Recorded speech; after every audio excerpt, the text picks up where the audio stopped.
says we have the creation about 6,000 years ago. The Bible tells us it was a perfect creation.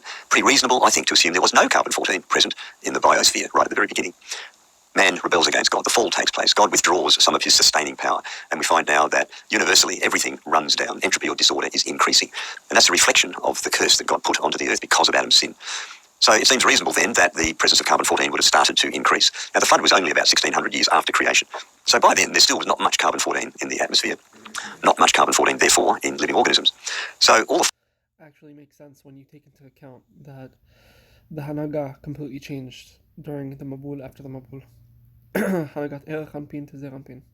fossils that we find buried at the flood would have started with very small amounts of carbon-14, very small compared to today.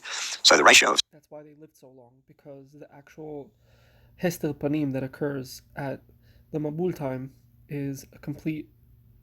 They live much longer because there was much more Herat Panim, similar to how before Adam HaRishon sinned, there was no Hester Panim, there was all Herat Panim, and after he sinned, there was a Hester Panim, but not complete Hester Panim the way it is now, where people pass away at tops 120, etc. So all this stuff makes sense because we're speaking about rates of decay. C14 to C12 would be tiny. Now, that, of course, when we look at them today, would make them appear to be much older than they necessarily are. After the flood, or rather during the flood, an enormous amount of vegetation was swept by the floodwaters and buried and then encased down under sediments and rocks and so on. So much of the biosphere was removed and the carbon was buried, and that is what we now find today in our coal deposits, oil and gas and so on. That would have removed, at the same time, a substantial amount of carbon dioxide from the atmosphere. We still have approximately the same amount of carbon-14 because that's coming, remember, from outside the Earth, the gamma rays impacting our upper atmosphere, but less carbon-12. So that would have led to an increase in the carbon-14 to carbon-12 ratio. And then with the decaying magnetic field, we see a continual increase in the rate of production of carbon-14. So today, we would have a much higher carbon-14 to carbon-12 ratio than there would have been immediately prior to the flood.